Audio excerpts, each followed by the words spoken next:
Hi guys, Mikey here with the Fly Fish Club. Today we're going to be going over indicators and how to attach them to your leader. I'm going to use this red amnesia as our leader. But yeah, we'll kind of go over these different indicators and how to put them onto that. So first off, we're going to go with this yarn loon indicator. This is the large, meant for like more stealthy stuff. Kind of has this rubber band on the bottom. Next would be a slip indicator, mainly still water stuff. One of the advantages of this is you can fish really long leaders, and when you connect to that fish, it'll kind of slip up and down. And it's inline, so it's easier to cast.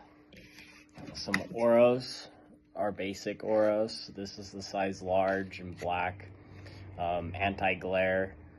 That's all kinds of different stuff. You can really change up all the different sizes for rivers, lakes, pretty much whatever you're doing. Some corks. So that's a cork indicator. Has a little rubber band on it as well. And then a jadicator. That's another still water one, also inline. But yeah, we'll start off with that loon stealth indicator. So we're gonna go ahead and make a little loop and put it through that rubber band. Maybe pinch that loop tight, push it through, and just kind of fold that loop over the rest of the yarn, pull it all through. Try not to catch all the yarn, and then just pull it tight onto that loop. So one of the disadvantages of this indicator is you make like a kink in that line, so it kind of wants to sit like all weird and not super straight.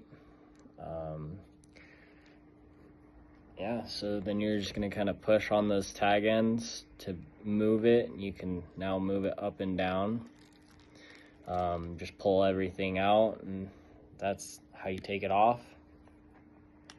Oh, another one that I missed was a thingamabobber.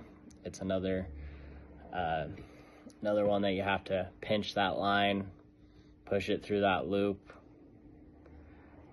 I have some pretty thick line just so you guys can see it. Put that loop through that hole, make that loop go around it, and pull it tight. It's another one that makes a kink in your line, and I think that's a big disadvantage. It's a little bit trickier to move up and down on your leader. If you're fishing a thinner diameter line, then it can definitely make a stress point in that and more likely to break it off. So the same as the other ones, you just want to push on these tag ends to make it kind of come off. You can pull that loop off, and how you would move it up and down is just kind of depending on where you want it. You just kind of move it down and then do the same thing.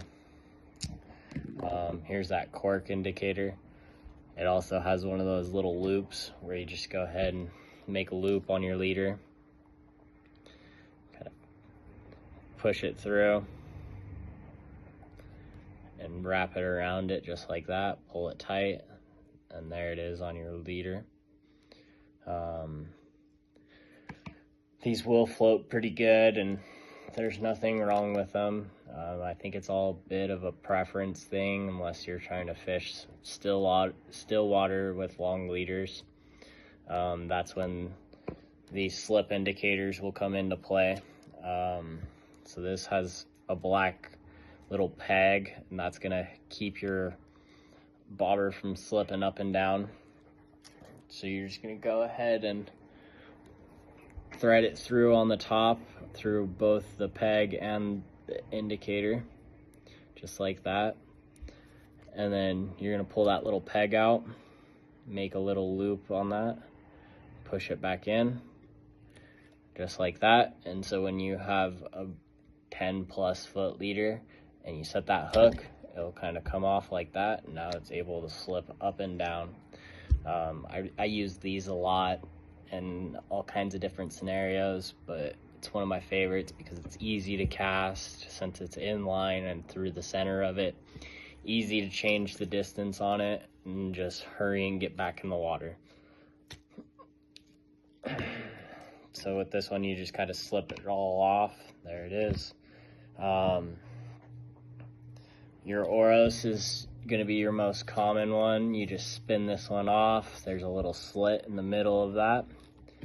Go ahead and put your leader in the middle of that slit. Go ahead and tighten it back on. Just like that. This is in the middle of it, so this will also be a little bit easier to cast than the thingamabobber or the corks. This one's also pretty easy to move up and down on your line. You just loosen it up and pull your leader and then tighten it back up, and there you go.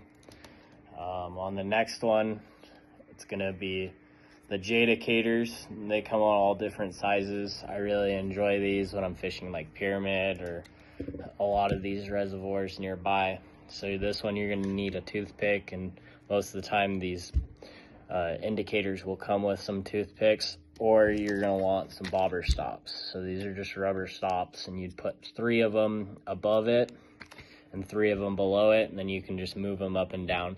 The disadvantage with that would be just, it's all like once you make the length of that butt section, then that's how long it is. So you're just gonna go ahead and thread it through whatever color you want on top, and then to place it in the different depths and stuff, you're just gonna take this toothpick, push it in there, then typically you just break the toothpick off so you have multiple of the stops. So if you do lose it, then there you go. But you just pull that toothpick out. You can adjust your depth, push that piece of toothpick back in. It's pretty secure. It's not going anywhere. But this one and the slip indicator are probably my 2 top that I use, just because I do a lot more still water. But also I like to keep these in all different sizes for those different finicky fish, the different scenarios that I'm going to be in. Sometimes I'll hit a lake and then hit a river right after, so I like to have both. And these are pretty simple. Sometimes you'll lose them, half of it, and then you can also change the colors of half of it, so that's pretty cool. But yeah, I hope that helped you guys. You guys have a great day. Bye.